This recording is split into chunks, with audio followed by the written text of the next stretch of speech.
नमस्कार फ्रेंड्स। हमने जो वंदे भारत का पार्ट 1 ब्रेक सिस्टम के लिए दिए थे उसमें तो समझ में आ गया हम लोगों को कि कंप्रेसर किस तरीके से आपका एक डीटीसी कोच से लेकर और MR pressure BP pressure ready करते हुए हर कोच में दिया है। अभी हम लोग समझेंगे कि ये जो बीपी प्रेशर एमआर प्रेशर किस तरीके से कोच में आकर आपका काम कर रहे हैं। तो इसमें जैसे कि लगे हुए ईपी यूनिट में B01, B02 और आपका जो BCU1, BCU जो कि बोगी कंट्रोल कर रहा है ब्रेक का सिस्टम, उसमें किस तरीके से काम कर रहा है और उसके अंदर क्या क्या पार्ट्स लगा हुआ ये हम लोग समझेंगे। तो इसके आगे मुझे देखना होगा कि इनके जो न्यूमेटिक डायग्राम है इसके बारे में थोड़ा समझना पड़ेगा। तो चलिए थोड़ा समझ तो पहले चलिए हम लोग जो इनके जो सर्किट डायग्राम है थोड़ा देख लेते हैं। तो देखिए ये वही सर्किट डायग्राम है जो कि आपका आपस में मिलजुल के काम करते हैं। क्या चीज़ का? जो कि एयर बेलो सिस्टम काम करता है और उसके बाद में जो कि ब्रेक सिस्टम काम करता है और आपका पार्किंग ब्रेक सिस्टम काम करता है। और हम लोग जानते हैं कि ये जो ब्रेक सिस्टम है ये लोड डिपेंडिंग ब्रेक सिस्टम है, यानी आपका ब्रेक सिस्टम में जो आपका डायरेक्ट ब्रेक है यानी इलेक्ट्रिक न्यूमेटिक ब्रेक या तो इमरजेंसी ब्रेक हुआ और आपका जो कि न्यूमेटिक ब्रेक हुआ, सभी आपका लोड डिपेंड। इसके लिए हमको इस्तेमाल करना पड़ता है कि एयर स्प्रिंग के, और ये एयर स्प्रिंग को लोड यानी आपका कोच में कितना वेट है उसको डिटेक्ट करता है। लेकिन एक चीज जानना जरूरी है कि जो पार्किंग ब्रेक है ये पार्किंग ब्रेक लोड डिपेंडिंग नहीं होता, क्योंकि ये काम करता है स्प्रिंग ऑपरेट में। तो चलिए अभी ये जो न्यूमेटिक डायग्राम देख रहे हैं इसमें देखिए जो ऊपर लाइन में आपको ब्लू लाइन है ये हो गया एमआर प्रेशर, और जो पीला लाइन चल रहा है तो ये आपका बीपी प्रेशर। अभी ये आपका किस तरीका से आपको काम कर रहा है देखिए इस डायग्राम में दिख रहा है कि B07 ए बॉक्स जो कि पिछले वीडियो में आप लोगों को दिखाया है, और इसके बाद में ये हो गया आपका B01, उसके बाद में B02 और उसके बाद में B03 यानी BCU1 और उसके बाद में B04 यानी BCU2, जो कि आपस में दोनों एक ही काम करता है। जो कि एक बोगी को ये देखता है जो कि BCU1 सर्किट डायग्राम, और दूसरा जो है BCU2 इस बोगी को देखते हैं। और इसके बगल में देखिए जो कि आपका लगा हुआ है LB बॉक्स 1 और LB बॉक्स 2, और नीचे में जो डायग्राम है उस डायग्राम में एयर स्प्रिंग आपको एक बोगी के लिए और दूसरा एयर स्प्रिंग 2 नंबर बोगी के लिए। तो चलिए अभी न्यूमेटिक सर्किट को समझ लेते हैं। एक BCU आपका कंट्रोल करेगा एक बोगी को ब्रेक को, और एक LB बॉक्स जो है ये कंट्रोल करेगा एयर स्प्रिंग को एक बोगी को। तो मतलब हो गया कि BCU एक कोच में 2 रहेंगे और LB आपका 2 रहेंगे 2 बोगी के लिए, और 4 एयर स्प्रिंग आपको काम करे। अभी हमने ये प्रेशर न्यूमेटिक सर्किट का मुताबिक आपको मैं लेके आते हैं। पहला एमआर प्रेशर आएगा B01 में, और B01 में पहला L01 जो ये आइसोलेटिंग कॉक है, इसी आइसोलेटिंग कॉक से आपको एयर बेलो को सप्लाई मिलेंगे। उसके बाद में L02 है एक एयर फिल्टर है, और इसके बाद में L03 जो देख रहे हैं ये आपका ओवरफ्लो आपका एक वाल्व होता है। इसके बारे में बहुत सारा कुछ जानना जरूरी है, क्यों आप लोग जान लीजिए हम दिखा। तो फ्रेंड्स अभी हम लोग समझ लेते हैं कि L03 जो कि आपका ओवरफ्लो वाल्व है, और इस वाल्व के अंदर में नॉन रिटर्न वाल्व लगा रहता है जो कि आपका 7.5 बार प्रेशर में आपको इसको सेटिंग किया जाता है, और ये वाल्व ओपनिंग प्रेशर ये भेजते हैं। और इसमें से जो ऊपर जो इनलेट पॉइंट में आपको 7.5 बार से नीचे अगर कोई प्रेशर रहेगा तो वो प्रेशर आउटलेट पॉइंट में वो देते नहीं है। अगर पकड़ लीजिए कि ऊपर में आपको 3 बार प्रेशर है तो आउटलेट पार्ट में आपको कोई प्रेशर भेजेंगे नहीं। इतना भी मान लीजिए कि उसके ऊपर में अगर 6.5 बार भी अगर आ गया होगा तो तभी भी वो कुछ भेजेगा नहीं, आपको आउटलेट पार्ट में प्रेशर को भेजेगा नहीं। और ये पार्ट आपका एयर स्प्रिंग को सप्लाई लाइन है, तो इसीलिए ये जब तक आपका 7.5 बार यानी उसके ऊपर में अगर प्रेशर नहीं आते तो भेजते नहीं। 7.5 बार का ऊपर में जितना होगा तभी वो आपको आउटलेट पार्ट में सप्लाई देंगे। तो अभी समझ लेते कि ये आपका ओवरफ्लो वाल्व लगाया गया क्यों। ये ओवरफ्लो जो वाल्व है, ये वाल्व को इसलिए लगाया गया कि कोई कारण से मेरा एयर वेलो से कोई हेवी लीकेज हो गया तो उस दौरान आपका जो एमआर प्रेशर है गिरना शुरू हो जाएगा। और उस दौरान एमआर प्रेशर अगर गिरना शुरू हो जाता तो मेरा ट्रैक्शन और ब्रेकिंग में ये जो सिस्टम में मुझे ये प्रेशर जरूरत होता है तो उस जगह में दिक्कतें आ जाते हैं। तो इसीलिए ये वाल्व आपका कभी भी अगर 7.5 बार से आपको ये नीचे नहीं आने देता, अगर आ जाता है तो वो ऑटोमेटिक लाइन को कट कर देता है और एमआर प्रेशर को ये इस तरीके से मेंटेन कर। ओवरफ्लो वाल्व के बाद में ही ये प्रेशर चला जाएगा जो कि L05 ये एक टेस्टिंग पॉइंट होता है। मैनुअली इस जगह का 7.5 बार या तो कुछ भी प्रेशर है आप नाप सकते हैं।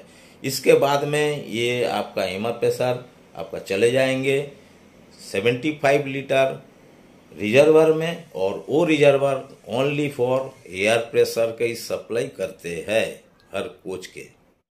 एयर स्प्रिंग के 75 जो ऑक्सिलरी रिजर्वर है, इसके बाद में ये लाइन आपका चले जाएंगे बोगी 1 का आपको एयर स्प्रिंग के लिए, और दूसरा लाइन चले जा रहा है इधर से आपको बोगी 2 का एयर स्प्रिंग के लिए, और ये सीधा चले जाएगा कि एलबी बॉक्स में, और दोनों का एलबी बॉक्स। इसके बाद में ये प्रेशर जाएगा L06 यानी एक आइसोलेटिंग कॉक है जो कि एयर बेलो को फीडबैक देंगे।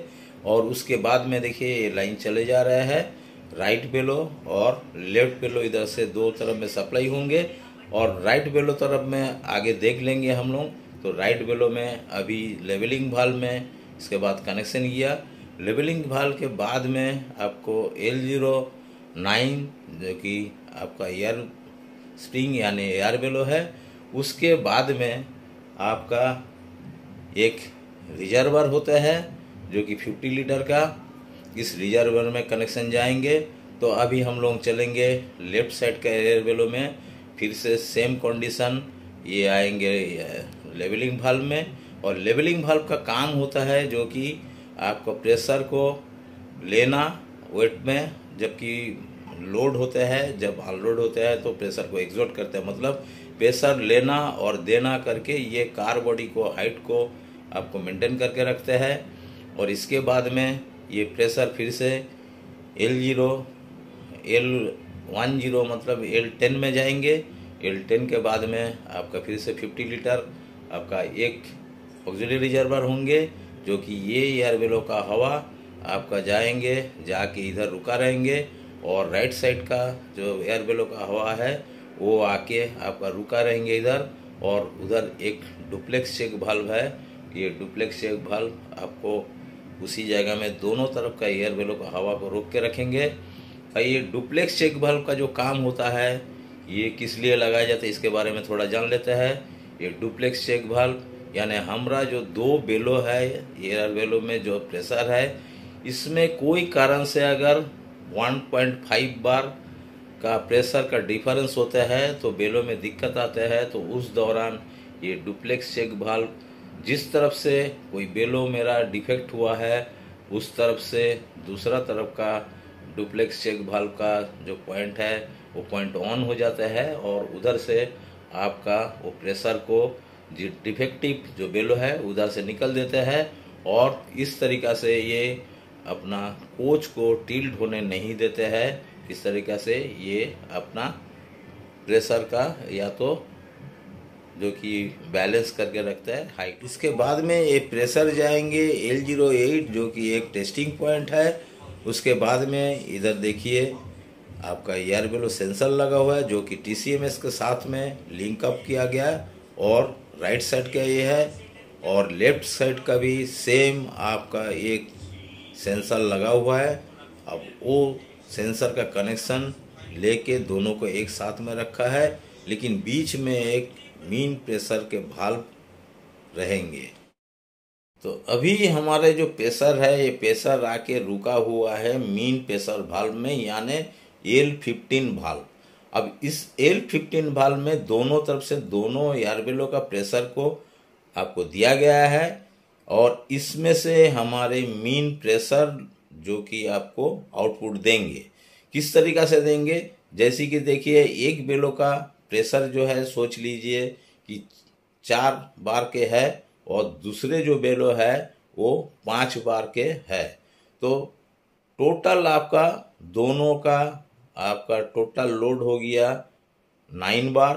अब ये एवरेज लोड को मेंशन करते हैं, तो 2 बेलों को यानी 2 से इसको भाग कीजिए, तो आपका 4.5 बार ये प्रेशर आउटपुट में ये देंगे। इसके मतलब कि एवरेज लोड प्रेशर ये आउटपुट देंगे, और इसके मतलब कि आप लोगों को ये दर्शा रहा है कि एक बोगी का जो लोड है, इस लोड को आपको पास कर रहा है। इसी तरीका के मीन प्रेशर आपका काम कर रहे हैं, क्योंकि हम लोग जानते हैं कि मेरे वंदे भारत में जो ब्रेक लगता है लोड डिपेंडिंग ब्रेक। अभी ये मीन प्रेशर किस तरीके से तैयार हुआ आप लोग देख लिया है कि मीन प्रेशर का मीन्स है कि एक बोगी का जो आपका वेट है, यानी जो बोगी का जो लोड है वो लोड को ये संभाल लेते हैं। इसके बाद में ये प्रेशर आपको जा रहा है कि B02 में इस रूट से टी जॉइंट के बाद में, और दूसरा जो है ये LB बॉक्स में जा रहा है। ये LB बॉक्स में लगा हुआ है एक टेस्टिंग पॉइंट, जिसमें कि आपको प्रेशर नापा जाता है मीन प्रेशर का, और इसमें गवर्नर वाल्व लगा हुआ जो कि L13 गवर्नर वाल्व में 1.5 से लेकर 1.8 तक का इसका मेजरमेंट, ये प्रेशर बार जो है मेजरमेंट करते रहते हैं। मतलब ये मीन प्रेशर का जो है इसके ऊपर नज़रदारी करते रहते हैं, उसको संभालते हैं।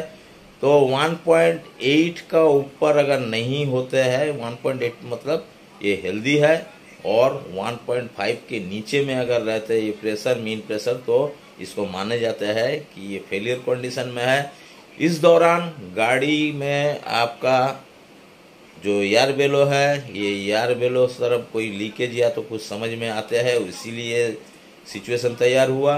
तो इस दौरान आपका ऑटोमेटिक ये आपका जो TCMS है, यानी ट्रेन कंट्रोल मैनेजिंग सिस्टम जो हमारे DTC में लगे हैं, वो उधर से कंट्रोल कर लेंगे, और ऑटोमेटिक गाड़ी 60 kmph हो जाएंगे। उसके ऊपर कितना भी आप एक्सीलेट करिए, गाड़ी उसके ऊपर में स्पीड नहीं ले। चलिए अभी देखते हैं मीन प्रेशर आपको इधर से होते हुए B02 में जा रहे हैं, और इधर से देखिए बोगी नंबर 2 का मीन प्रेशर B02 में आके पहुंच रहा है। अभी तक आप लोगों ने देखा है कि सर्किट डायग्राम में से जो जो पार्ट्स मैंने लगाया है, तो मैं कोशिश कर रहा है कि इसमें MR प्रेशर जो आपका एयर बेलो के लिए आपका B01 में आए हैं, और B01 में पीछे साइड में मेरा पाइपलाइन दिखाने की कोशिश करेंगे। उधर से MR प्रेशर आपको आए हैं, और पोर्ट नंबर 2 से ये B01 का अंदर में एंट्री किया है। इसके बाद में मैं दिखाने की कोशिश करेंगे कि EP बॉक्स में B01 का बॉक्स खोल के दिखाने के लिए। अभी मैंने B01 बॉक्स को खोल दिया, और इसमें देखिए 3 आइसोलेटिंग कॉक दिख रहा है। पहला एक आइसोलेटिंग कॉक MR का है, एक एयर बेलो के लिए, और एक पार्किंग ब्रेक के लिए, और बहुत सारा फिल्टर और चेक वाल्व से लगा। एक एक करके आपको समझा रहे। जबकि B01 से एयर बेलो का आपको सप्लाई के बारे में बात किया है, तो पहला नंबर देखिए L01, यही है वो जो कि ये आइसोलेटिंग एक कॉक है, और इसी कॉक से आपको आइसोलेटिंग कॉक से आपको एयर बेलो को सप्लाई जा रहा, जो कि दोनों आपका बोगी में। और ये अगर बंद कर दिया जाते हैं तो ये कोई TCMS में खबर नहीं जाते हैं, मतलब इसका फीडबैक TCMS का साथ में नहीं है, और इसमें बंद करने से एयर बेलो में भी हवा पहुंचना नहीं होता है। अभी फिर से देखिए कि इधर आपका L02 जो कि आपका एक फिल्टर बोला गया था। आप लोग जानते हैं कि फिल्टर मीन्स आपको प्रेशर को एयर को फिल्टर करके आगे बढ़ाते हैं। तो इसके बाद में देखिए जो कि L03 एक वाइटल पार्ट है, मतलब ये आपका ओवरफ्लो आपका जो वाल्व मैंने बोले थे जो कि एयर बेलो में सप्लाई करने के लिए। और इसमें देखिए इसमें पॉइंट सेट किया जाता है कि 7.5 बार में इसको सेट किया जाता है। ये जो स्क्रू देख रहा है इसको घुमा के आगे पीछे किया जाता है, लेकिन जबकि 7.5 बार में इसका माने लॉजिकली इसमें दिया गया है नियम के अनुसार, तो 7.5 बार में इसको सेट किया गया। इसके अंदर अंदर में कनेक्शन आते हैं, ये बोर्ड जो है इसके अंदर अंदर में कनेक्शन होता है, दिखता नहीं कहीं। इसके अंदर में NRV फिटिंग्स है और ये ऊपर पॉइंट में जब कि आपका MR प्रेशर नहीं रहता है फिर भी ये आउटपुट नहीं देते हैं। और ऊपर में अगर 3 kg 4 kg 5 kg 6 kg 7 kg जब तक 7.5 बार नहीं होते या तो उसके ऊपर नहीं होते, ये आपका नीचे से आपको कोई एयर फ्लो नहीं करते हैं, आउटपुट नहीं देते हैं। L03 से आपका प्रेशर निकल के L05 में चले जाएगा जो कि एक टेस्टिंग पॉइंट है। और उस टेस्टिंग पॉइंट में आप मैनुअल आपका जो प्रेशर है उसको टेस्ट कर सकते हैं। इसके बाद इसके अंदर अंदर एक टी जॉइंट होता है। नेक्स्ट जो पॉइंट होता है 75 लीटर में जाने वाला वो लाइन अंदर से रेडी होता है और पीछे साइड में आपका जो पाइपलाइन है पाइपलाइन से कनेक्ट होके वो पोर्ट नंबर 4 से जो कि B01 का पीछे में पोर्ट नंबर 4 होता है उसके उधर से वो निकल के आपका वो प्रेशर जाएगा 75 लीटर में। 75 लीटर और उसके बगल में देखिए और एक 75 लीटर है जो कि कौन वाला एयर स्प्रिंग वाला है। इसको समझने के लिए आपको देखना होगा कि जिसमें आपका एक ही पॉइंट आपको निकला, आपको इनपुट है लेकिन आउटपुट नहीं है, तो वो होगी आपको एयर स्प्रिंग सप्लाई वाला और वही आपका 75 एयर बेलो सप्लाई के एक जो कि एक बोगी में सप्लाई दे रहा है। और बगल में जो देख रहा है उसके एक इनपुट भी है और उसके आउटपुट है। ये आपका ब्रेकिंग सिस्टम के लिए 75 मतलब EMR प्रेशर के लिए 75 जो कि ब्रेक करने के लिए होगा। तो बात समझ गए आप लोग। इसके बाद में प्रेशर जाएगा जो कि टी जॉइंट के जरिए आपका LV बॉक्स में, मतलब पीछे जो पाइपलाइन है उस पाइपलाइन के में जो B जॉइंट का पीछे में पोर्ट निकला है आपका पोर्ट 11 नंबर से एक टी होगा और दोनों तरफ दोनों बोगी में आपका LV1 और LV बॉक्स 2 में वो सप्लाई चले जाएंगे। देखिए अभी LV बॉक्स खोल देते हैं, इसके अंदर में पार्ट्स देख लीजिए। इसमें एक आइसोलेटिंग कॉक है जो कि L06 नाम से जाने जाता है और इसके साथ में एक फीडर केबल लगा है। मतलब एयर बेलो में सप्लाई जो जाने वाला है LV बॉक्स में आया है B01 से और LV बॉक्स में आपका फीडर केबल लगा है। अगर ये आइसोलेटिंग कॉक को आप बंद करते हैं तो TCMS में खबर चले जाएंगे कि ये वाला आइसोलेटिंग कॉक को बंद किया गया। तो इसमें से आइसोलेटिंग कॉक को बंद करने से क्या होता कि ये जो सामने वाला बोगी में कुछ प्रॉब्लम हुआ था उसके लिए बंद किया तो ये पता चल जाता और इस सिस्टम से एक बोगी आप आइसोलेट करके गाड़ी को ले जा सकते हैं।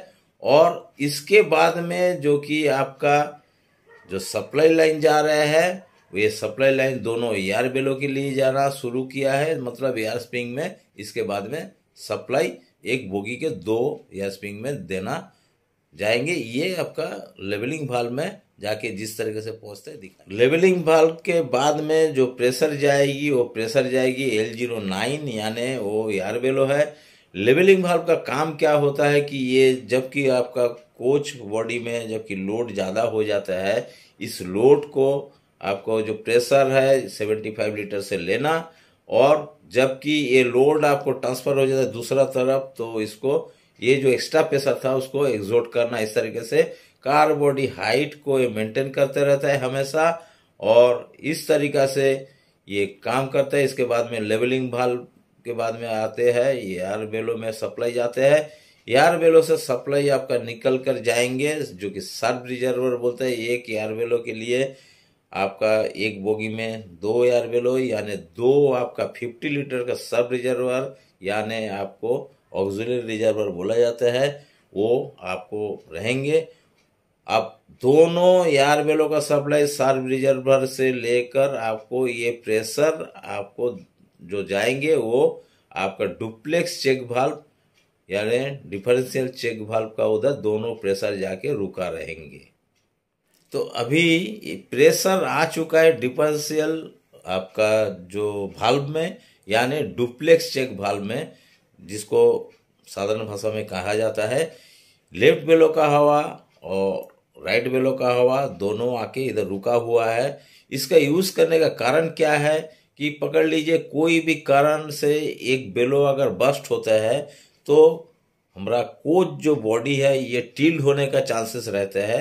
इसको ना होने का बजाय से इसको यूज किया जा रहा है। और ये आपका कोई वेलो पकड़ लीजिए, अपना जो राइट वेलो है, ये राइट वेलो आपका बस्ट हो गया और इस दौरान आपका कोच टिल्ट होने का चांसेस रहता है।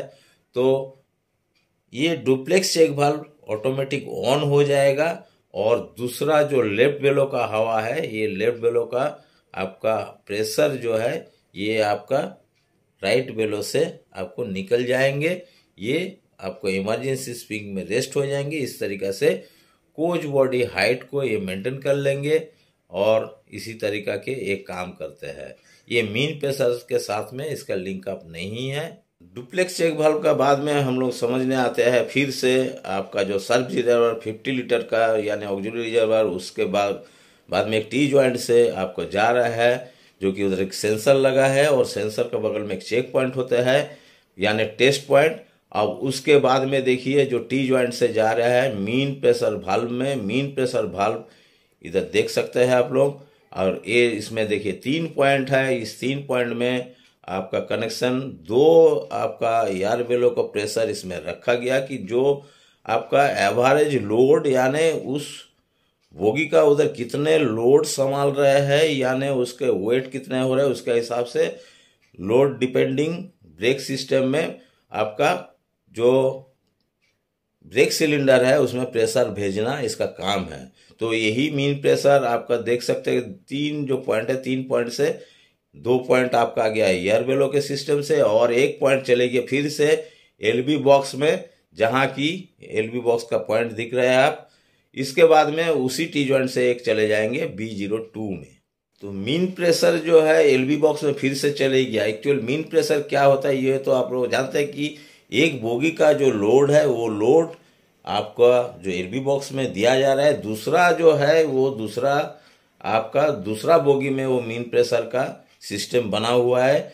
तो ये ट्रॉली यानी बोगी का जो लोड है वो लोड को हम लोग समझ लेते हैं और वो किस तरीका से मीन प्रेशर करता है कि 2 बेलों का जो प्रेशर जो मेरा मीन प्रेशर वाल्व में रखा हुआ और उसमें से 3rd नंबर जो पॉइंट है ये पॉइंट आपका एलबी बॉक्स में चले गया। यही आपका एवरेज लोड निकलता है। किस तरीका से मैंने बोला है कि एक एयर बेलो में पकड़ लीजिए 4 बार के लोड है, दूसरा में 5 बार के लोड है, तो इनके मतलब एवरेज जो है इसके 2 से भाग कर दीजिए, डिवाइड करने से जो होता है 4.5 बार, ठीक है ना। तो ये आपका इस ट्रॉली का मीन लोड माना जाता है। अब ये किस लिए किया गया कि हम लोग जानते हैं कि लोड डिपेंडेंट ब्रेक सिस्टम है, तो हमारे लोड जितना बढ़ेगा तो ब्रेक सिलेंडर में प्रेशर उतना देना पड़ेगा।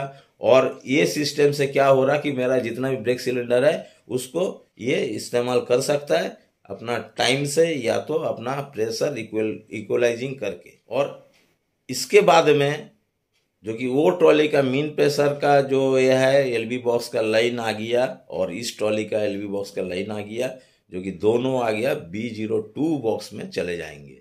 ये जो मीन लोड है ये आपका BCU से जुड़ा हुआ नहीं देता है, क्योंकि इसके बाद में मैं BCU के डिस्कशन करेंगे, क्योंकि इसमें एक फंडा है कि सब्स्टिट्यूट लोड का, जो कि सब्स्टिट्यूट लोड अगर कोई फेलियर हुआ तो वो लोड कहाँ से आएंगे। तो इसीलिए ये BCU से कनेक्ट नहीं किया गया। दूसरा पार्ट में देख लीजिए। तो मीन प्रेशर फिर से आ चुका है LV बॉक्स में। अभी LV बॉक्स में कुछ पार्ट्स है जो कि मैंने सर्किट डायग्राम में दिखाया है, जैसे कि L13 जो कि प्रेशर गवर्नर। ये प्रेशर गवर्नर आपका मीन प्रेशर के ऊपर में नजरदारी करता है, और ये आपका टेस्टिंग पॉइंट L6 जो है, इसमें टेस्टिंग पॉइंट में ये पॉइंट आपको दिखा रहा है। इससे आपको प्रेशर को टेस्ट कर सकते हैं। ये जो प्रेशर गवर्नर है, इसका काम बहुत वाइटल काम होता है, जो कि मीन प्रेशर जो होते हैं उसके ऊपर नजरदारी करते हैं और उधर से देखते हैं कि 1.5 से लेकर 1.8 बार का प्रेशर है कि नहीं। मतलब 1.8 बार से ऊपर होता है तो ये हेल्दी माना जाता है, बहुत अच्छा बात है। अगर 1.5 से नीचे आ जाता तो ये पुअर आपका प्रेशर नापे जाता है, मतलब कंडीशन ठीक नहीं है, मतलब एयर वेलो साइड में कुछ प्रॉब्लम हुआ होगा, और जब तक वो प्रॉब्लम क्लियर नहीं होगा वो हेल्दी हो नहीं सकते हैं। तो 1.5 बार से प्रेशर गवर्नर का अगर प्रेशर नीचे हो जाता है तो मतलब कोई ना कोई जगह में बहुत बड़ा फॉल्ट है।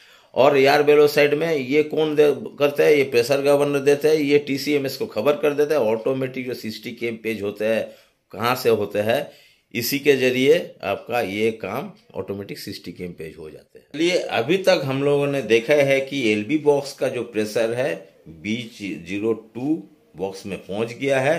तो चलिए फिर से हम वापस आते हैं B01 बॉक्स में, और इधर देखिए जो MR प्रेशर आ रही है, ये MR प्रेशर आने के बाद में B04 जो आइसोलेटिंग कॉक है, इस आइसोलेटिंग कॉक से होते हुए आपका एक फिल्टर जो कि B014, और उसके बाद में ये प्रेशर तीनों तरफ जा रहा है, एक इधर, एक इस तरफ में और एक इस तरफ में। इसके बाद में एक भाल्व लगा है जिसको इम्पल्स भाल्व बोला जाता है। और ये इम्पल्स भाल्व जो काम करता है, इम्पल्स भाल्व का काम होता है कि पार्किंग ब्रेक को ऑपरेट करना। ये क्लोज होता है और ओपन होता है। इसके लिए दो मैग्नेटिक आपका सिस्टम मैग्नेटिक भाल्व लगा हुआ है जो कि आपका रिलीज करते हैं और ब्रेक को लगाते हैं। तो इसके लिए हम लोगों को देखना होगा कि पार्किंग ब्रेक का फीचर क्या है। पार्किंग ब्रेक इस तरीका का एक ब्रेक है, जबकि आप ऑपरेट करते हैं कि आपका TCMS या तो आपका जो स्विच है ड्राइविंग कैब में, तो उस दौरान जो MR प्रेशर होता है वो कट हो जाता है, और कट हो जाने से न्यूमेटिक सिस्टम से काम नहीं होता है, और लोड डिपेंडिंग ब्रेक भी ये नहीं है। ये सिंपल आपको इसमें स्प्रिंग ऑपरेट ब्रेक सिस्टम है, यानी जब आप MR प्रेशर को कट करते हैं और उस दौरान आपका इम्पल्स भाल्व जो है क्लोज हो जाता है, और MR प्रेशर आपका ब्रेक कैलिपर यूनिट में पहुंचते नहीं, और उस दौरान स्प्रिंग से वो ऑपरेट हो जाता है, तो स्प्रिंग से ब्रेक लग जाते हैं।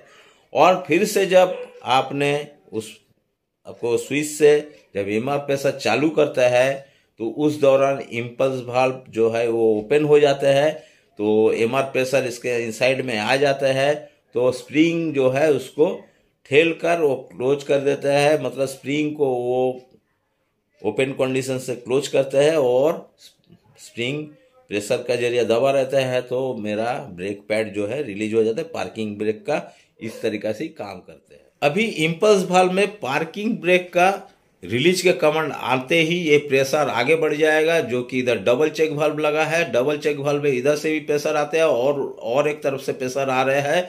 ये प्रेशर जो ज्यादा होगा वो आगे आउटपुट में आएंगे।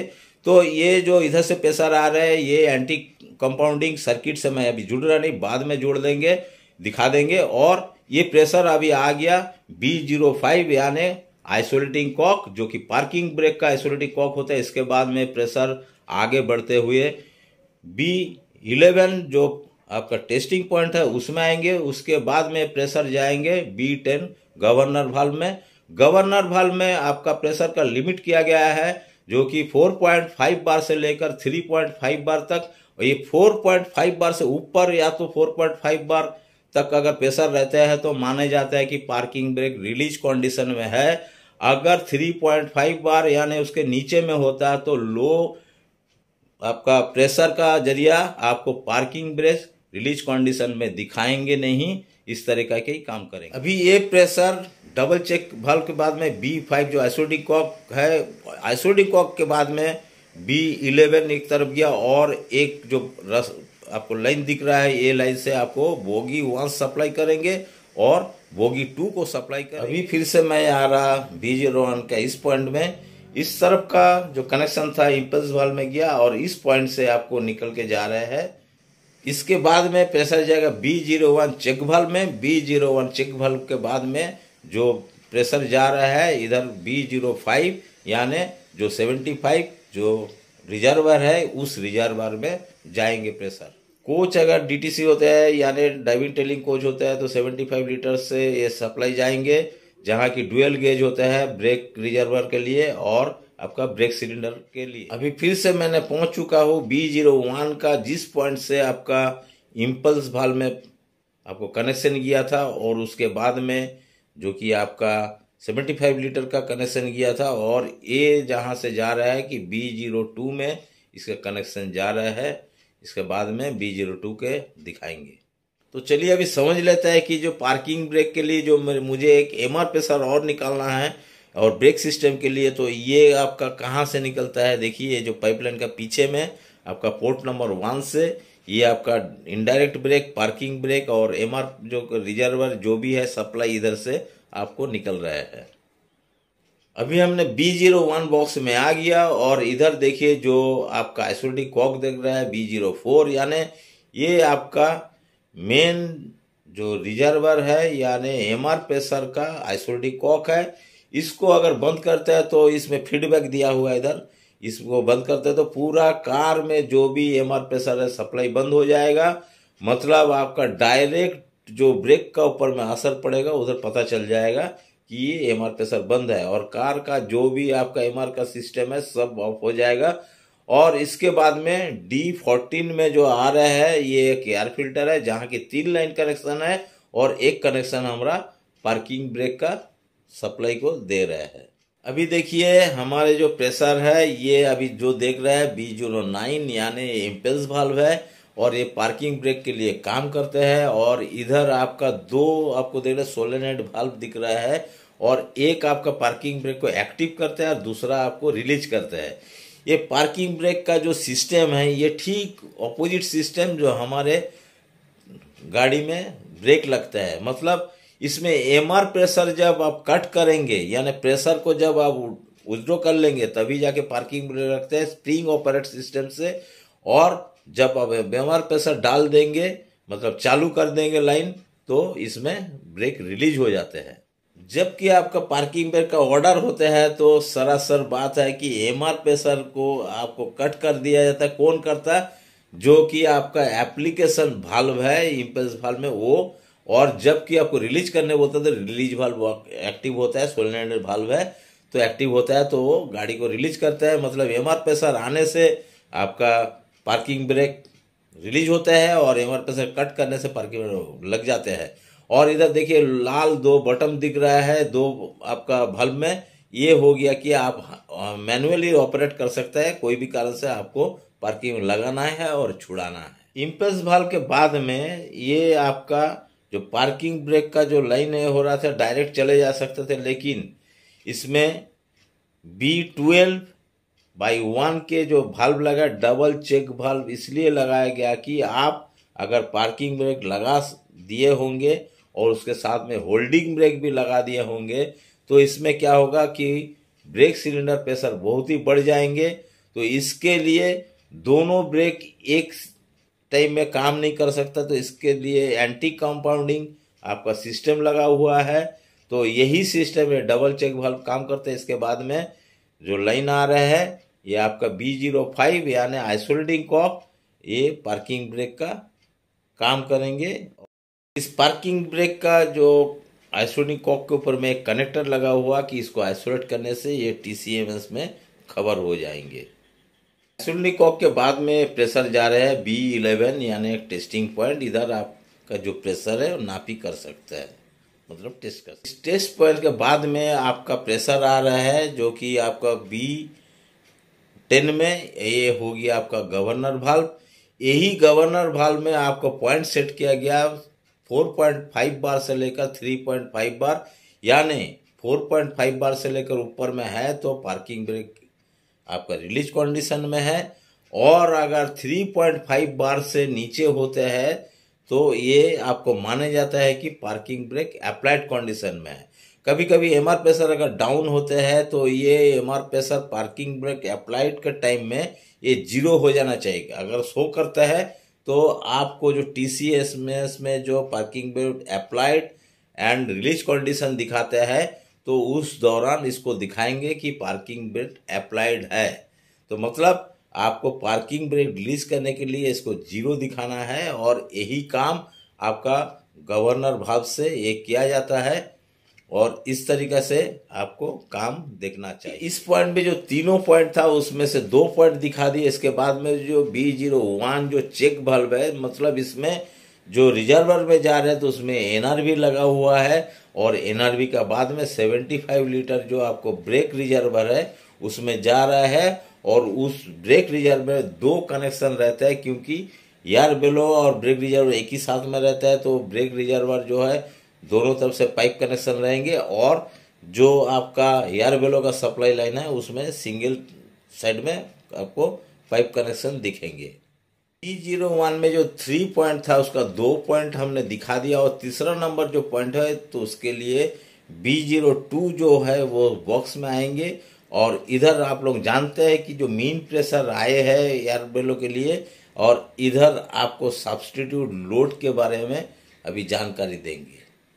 तो चलिए अभी आपका B02 बॉक्स में जाकर देख रहा है कि PRV यानी B18 इधर से 6 किलो बार का प्रेशर आपको इधर सेट पॉइंट है। इसके बाद में आपको प्रेशर निकल जाता है जो कि बोगी 1 के लिए, और ये सीधा लाइन आपका बोगी 2 के लिए निकल। इसके बाद में प्रेशर आ रहा है B19/1 बोगी 1 को सप्लाई करने के लिए, और B19/2 बोगी 2 को सप्लाई करने। उधर आपको पिस्टन वर्किंग वाल्व रखा गया है, और इधर से आपका मीन प्रेशर ऊपर में दिया गया है। तो मीन प्रेशर किस तरीके से काम कर रहा है तो इसके बारे में थोड़ा जान लीजिए। अभी मीन प्रेशर इधर से आपको जा रहा है बोगी 1 और 2 में, और इधर देखिए डबल चेक वाल्व लगा हुआ है जो कि सब्स्टिट्यूट लोड किस तरीके से वर्क करेंगे।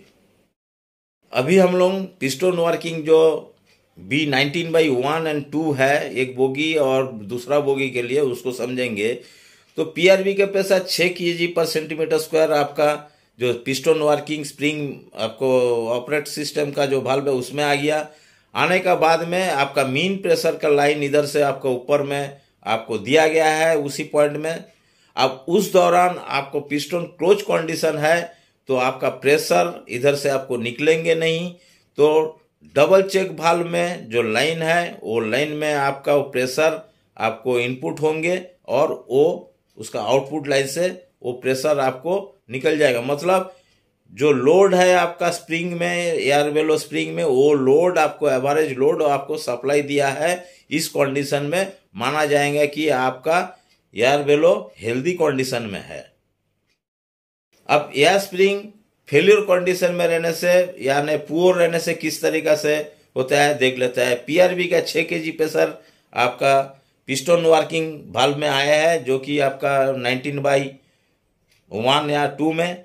इसके बाद में आपका मीन प्रेशर आपको पहुंचा नहीं, इसलिए कि बेलो आपका कुछ खराबी है, तो एयर प्रेशर सिस्टम से कुछ गड़बड़ी है। उस दौरान आपका PRV के 6 kg प्रेशर आपको आगे बढ़ जाएगा, और डबल चेक वाल्व में से वो आपका प्रेशर आपको आउटलेट करेंगे, और उस दौरान डबल चेक वाल्व का उस तरफ का जो कनेक्शन है उस कनेक्शन में कोई प्रेशर नहीं पहुंचेगा जो कि आपका एयर बेलो साइड का। तो उसमें क्या होगा, इसीलिए ये आपका सप्लाई हो जाएगा, PRV का प्रेशर डायरेक्ट सप्लाई हो जाएगा। उस दौरान आपका लोड माना जाएंगे 6 kg/cm² का ही लोड आपका एयर बेलो में देंगे, और इस कंडीशन में माना जाएगा कि आपका एयर बेलो साइड पुअर कंडीशन यानी आपको फेलियर कंडीशन में है। यही सिस्टम से गाड़ी आपको ऑपरेट कर। इसके बाद में प्रेशर हेल्दी हो या फेलियर हो, जो भी होगा वो बोगी का आपका BCU1 में इस लाइन से जा रहा है और BCU2 इस लाइन से उसका आपका कनेक्शन चले जाएंगे। अभी मैंने B02 बॉक्स को ओपन किया है और इधर देखिए PRV यानी प्रेशर रिले वाल्व, और ये 6 बार में सेट किया है। इसमें देखिए स्क्रू है या तो बोल्ट है, ये 6 बार में सेट किया गया। अगर इसको घुमा के आप बढ़ा भी सकता प्रेशर को और कमा भी सकता प्रेशर को। इसके बाद में जो प्रेशर आ रही है ये हो गया आपका पिस्टन वाल्व में, पिस्टन वाल्व के बाद में डबल चेक वाल्व ये, और ये BC1 और BC2 दो बोगी के लिए आपका जा रहा है। अब ये जो बात है कि सब्स्टिट्यूट लोड, इसके बारे में जो कॉन्सेप्ट है, ये कॉन्सेप्ट क्या है, ये जो आपका PRV से जो प्रेशर आ रही है ये प्रेशर आपको पिस्टन वाल्व में आ रही है। अगर इसमें मीन प्रेशर आपको पिस्टन वाल्व के ऊपर में आते हैं तो क्या होता है कि ये जो 6 बार का जो प्रेशर है PRV का ये आपका आगे नहीं बढ़ते हैं, और डबल चेक वाल्व का जो लाइन है जो कि उसमें से आपको जो प्रेशर आपको मिल रहा है वो प्रेशर आपको उधर से आएंगे और आउटपुट हो जाएंगे। यानी आपका एयर स्प्रिंग जो है ये हेल्दी कंडीशन में रहने से ये काम आपका होगा, और जबकि आपका फेल्यूर कंडीशन में होगा तब हो सकता है आपका एयर वेलो में प्रेशर 0 हो सकता है या तो कम हो सकता है। लेकिन इस टाइम में आपका पिस्टन वाल्व में आपका जो मीन प्रेशर जो है वो नहीं जाता है, तो मीन प्रेशर नहीं जाने से क्या होता है कि ये जो PRV का 6 किलो बार का जो प्रेशर है ये प्रेशर आगे बढ़ जाता है डबल चेक वाल्व में, और मीन प्रेशर ना होने का कारण उधर से आपका जो आउट पॉइंट है आउटलेट पॉइंट में आपको 6 बार का प्रेशर ही उधर से निकल जाते हैं।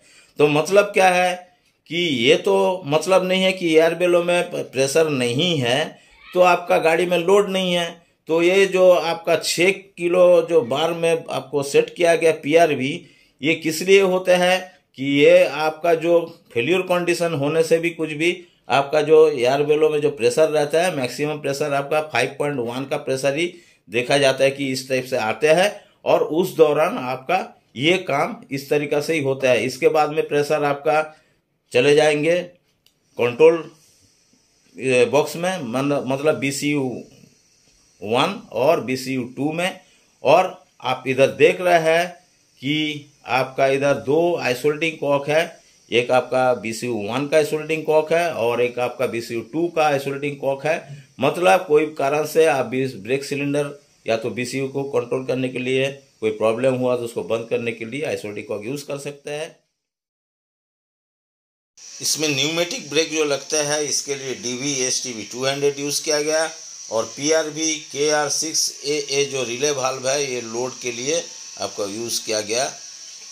चलिए फ्रेंड्स, आप लोगों ने वंदे भारत का ब्रेक सिस्टम का पार्ट 1 में MR प्रेशर किस तरीके से BP प्रेशर बन के और MR प्रेशर BP प्रेशर आपको कोच में आए थे, इस वीडियो में जो कि Vande Bharat brake system 2 part में आप लोग देखे हैं, और इसमें आपका B02 बॉक्स में आपका किस तरीके से मीन प्रेशर यानी जो एयर बेलो का जो प्रेशर किस तरह से लोड डिपेंडिंग ब्रेक में आते हैं तो ये भी देखा है। तो इसके बाद में Vande Bharat part brake system part 3 में आप लोगों को दिखाएंगे कि ये जो BCU यानी ब्रेक कंट्रोल यूनिट में जो प्रेशर गया है B02 से उसका जो फंक्शन है और बाकी जो भी होगा नेक्स्ट वीडियो इसके बाद में अपलोड होने वाला है, जो कि Vande Bharat brake system part 3। Thank you.